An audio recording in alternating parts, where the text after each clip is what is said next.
siswa sekalian, Assalamualaikum warahmatullahi wabarakatuh. Jumpa lagi di Media STM dalam mata pelajaran Dasar-Dasar Teknik Elektronika. Gimana kabarnya?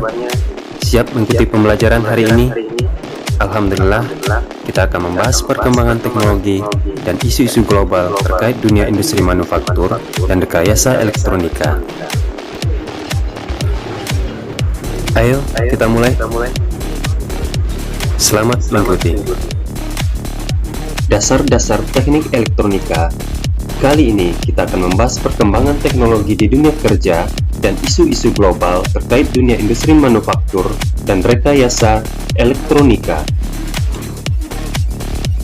Dalam materi perkembangan teknologi dan isu-isu global terkait dunia industri manufaktur dan rekayasa elektronika ini, kita akan membahas peta konsep tentang teknologi konvensional dan teknologi modern, teknologi digitalisasi industri 4.0, perubahan iklim dan pemanasan global, dan aspek ketenaga kerjaan.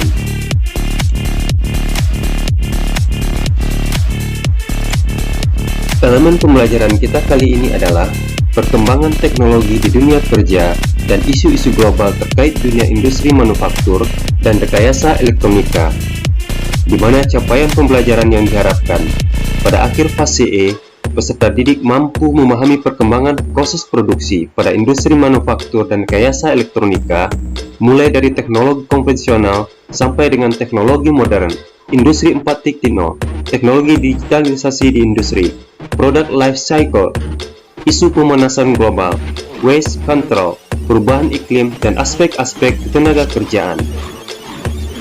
Tujuan pembelajaran: setelah mengikuti kegiatan belajar ini, siswa diharapkan mampu: yang pertama, menjelaskan perkembangan proses produksi secara konvensional sampai modern.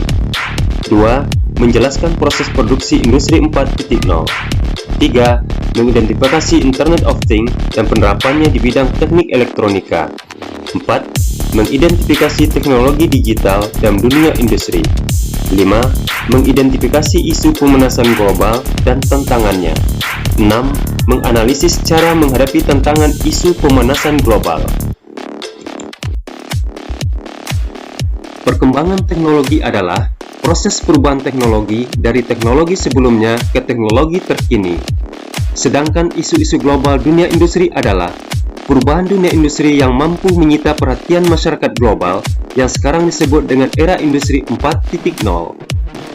A. Teknologi konvensional dan teknologi modern. Mari kita simak video berikut.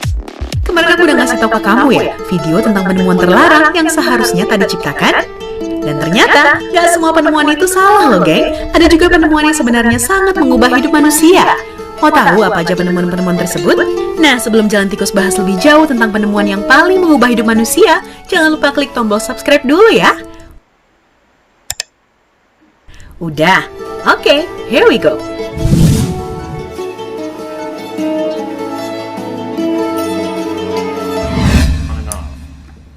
Yang pertama, ada bohlam lampu. Penemuan yang satu ini mungkin adalah temuan paling bersejarah yang mengubah hidup manusia. Alkisah sebelum lampu ditemukan, manusia hanya mampu beraktivitas di siang hari. Barulah pada tahun 1860, seorang fisikawan asal Inggris Joseph Wilson Swan melakukan percobaan lampu pijar yang kemudian gagasannya disempurnakan oleh Thomas Alva Edison.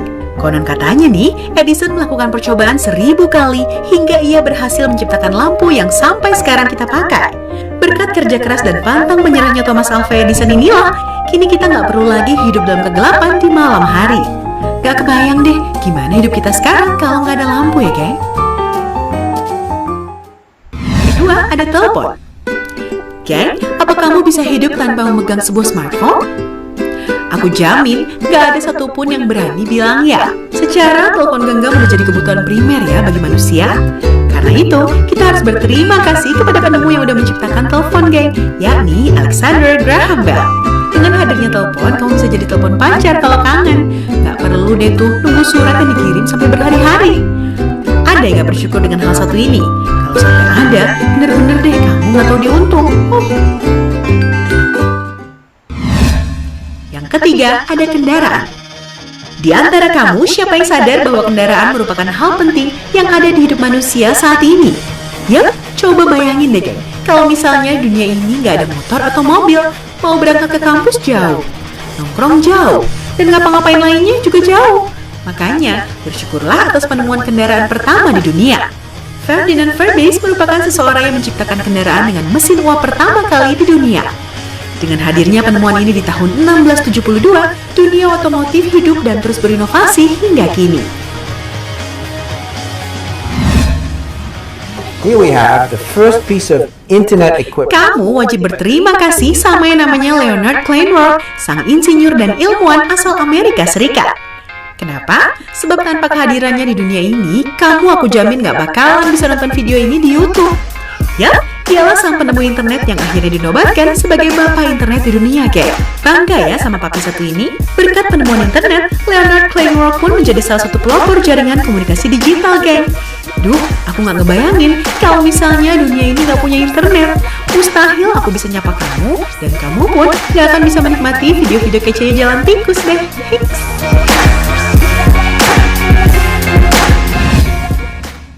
Yang terakhir adalah chip RFID. I can't believe you just paid with this hand. Like you just literally put your hand up and you're good to go. Oke, pernah dengar tentang microchip yang satu ini? Ini bukanlah sembarang microchip loh. Inilah teknologi yang dapat dikatakan sebagai cikal bakal chip pintar yang ditanam di dalam tubuh manusia. Konon katanya nih, di masa depan, chip RFID bakal digunakan untuk memudahkan kita dalam mengakses segala hal. Beberapa airport dan rumah sakit di US juga sudah menerapkannya untuk uji coba. Chip dengan kode 666 di dalamnya ini tentu menuai banyak pro dan kontra. Namun terlepas dari itu, jika udah mulai diterapkan, maka manusia boleh dibilang udah hidup di masa futuristik, di mana aku, kamu, dan manusia lainnya berubah menjadi manusia implan. Gimana? Apa kamu tertarik untuk menanamkan chip ini di dalam tubuhmu? Nah, setelah mengamati video di atas, bagaimana pendapat kalian tentang perkembangan teknologi dari teknologi konvensional hingga teknologi modern? Lantas apa yang dimaksud dengan teknologi konvensional dan teknologi modern? Coba diskusikan dalam kelompokmu. B. Teknologi digitalisasi industri 4.0.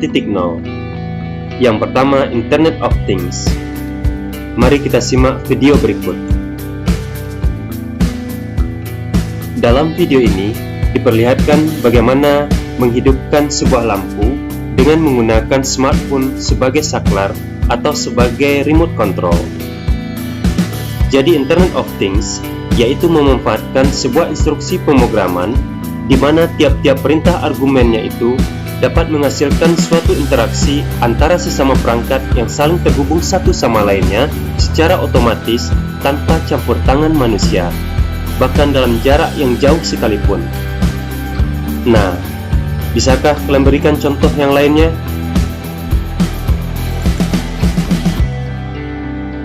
Dua, Big Data. Big Data adalah istilah umum untuk segala himpunan data atau dataset dalam jumlah yang sangat besar, rumit, dan tak terstruktur sehingga menjadikannya sukar ditangani apabila hanya menggunakan perkakas manajemen basis data biasa atau aplikasi pemroses data tradisional. Ada 3 key utama dalam pengistilaahan Big Data, yaitu yang pertama, volume data, memiliki ukuran media penyimpanan yang sangat besar. Yang kedua, variety, struktur data memiliki variabel yang beragam. Yang ketiga, velocity, memiliki kecepatan yang cepat atau real time, memungkinkan untuk terkumpul dalam waktu yang singkat. 3. Artificial Intelligence. Pernahkah kalian melihat sebuah robot yang diberi kecerdasan buatan seperti dalam film Robocop atau Real Steel? Artificial Intelligence merupakan sebuah teknologi komputer atau mesin yang memiliki kecerdasan layaknya manusia dan bisa diatur sesuai keinginan manusia. Artificial Intelligence ditambahkan ke dalam Internet of Things dapat menganalisa data dan membuat keputusan-keputusan serta bertindak berdasarkan data tanpa ada campur tangan manusia. Artificial Intelligence merupakan program komputer yang dirancang mengikuti tindakan dan pola pikir manusia.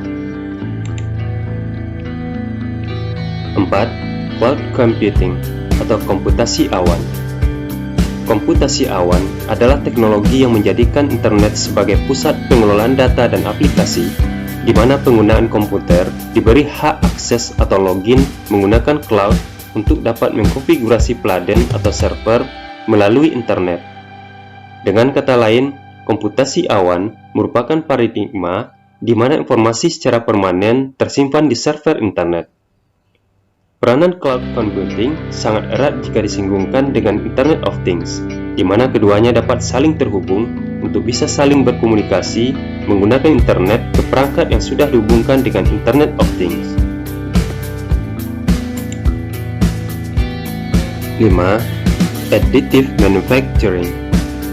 Additive manufacturing merupakan terobosan baru di industri manufaktur dengan memanfaatkan mesin pencetak 3 dimensi atau sering dikenal dengan istilah 3 dimensi printing.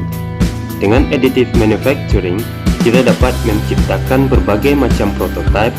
Contoh pembuatan robot agi dapat mengganti pekerja, di mana bentuk fisik robot dapat kita gambar melalui 3D. Setelah selesai menggambar, dapat kita cetak. Menggambar di 3 dimensi dapat dikelompokkan seperti bagian lengan, kaki, bagian wajah, dan lain-lain.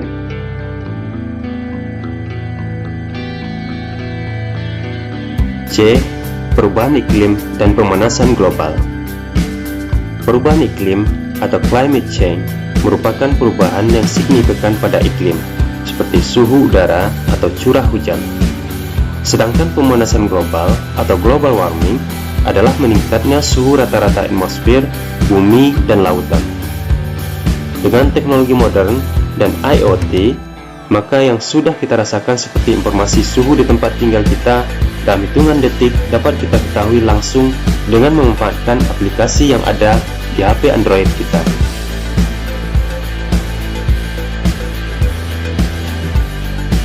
D. Aspek ketenaga kerjaan.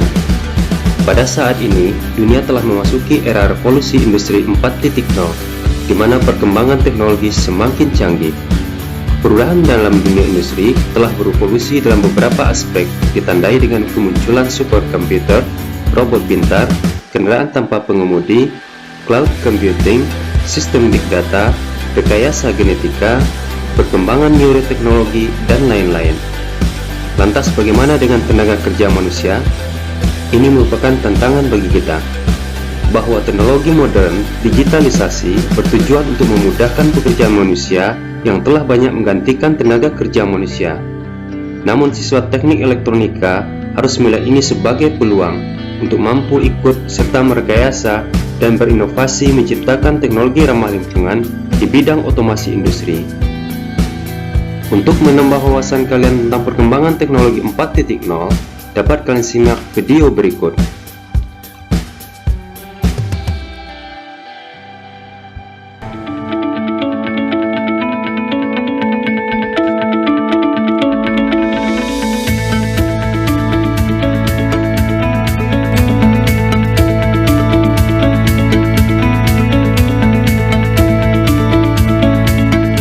Revolusi industri keempat atau Industrial Revolution 4.0 kini menjadi perbincangan banyak pihak. Pemerintah, industri, dan perusahaan mengerahkan segala persiapan untuk menghadapinya. Namun apa sebenarnya revolusi industri keempat itu?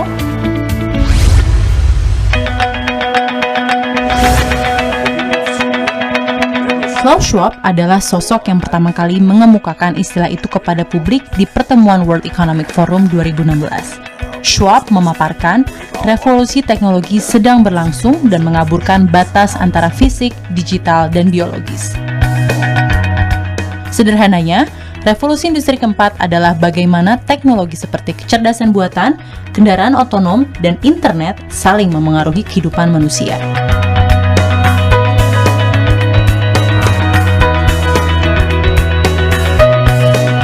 Lalu apa saja tahapan revolusi industri sebelumnya? Revolusi industri 1 dimulai pada abad ke-18 dengan adanya penemuan mesin uap dan mesin manufaktur. Revolusi industri kedua pada abad ke-19 ditandai dengan adanya produksi massal, mesin listrik, dan standarisasi industri. Revolusi industri ketiga ditandai dengan adanya komputer dan teknologi informasi pada abad ke-20. Dan saat ini kita sedang berada di era revolusi industri keempat.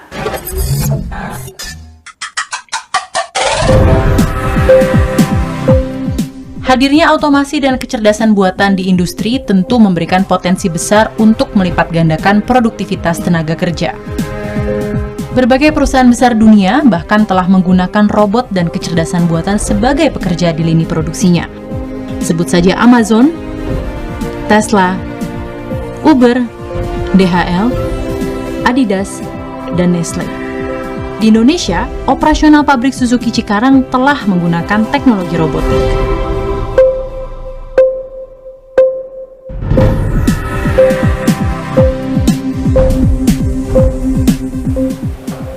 Namun, di balik manfaat bagi percepatan dan otomasi industri, banyak sekali tantangan bagi ekonomi dalam menghadapi revolusi industri keempat. Padahal, Indonesia saat ini tengah menikmati periode bonus demografi berkat banyaknya populasi penduduk dalam rentang produktif.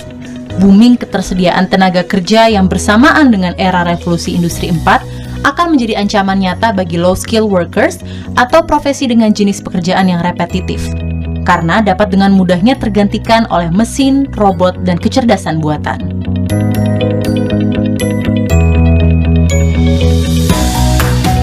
Menurut data McKinsey, 7 bidang pekerjaan yang akan tetap bertahan di era otomasi antara lain industri kreatif, teknologi informasi, profesional, manajer, pelayanan kesehatan, pendidikan, dan jasa konstruksi. Kementerian Perindustrian telah meluncurkan inisiatif Making Indonesia 4.0 dalam menghadapi revolusi industri keempat. Ada 10 prioritas nasional lintas sektoral dalam upaya memperkuat struktur perindustrian Indonesia dalam menghadapi tantangan di masa depan. Jadi, selamat datang di revolusi industri keempat. Tim Liputan CNBC Indonesia.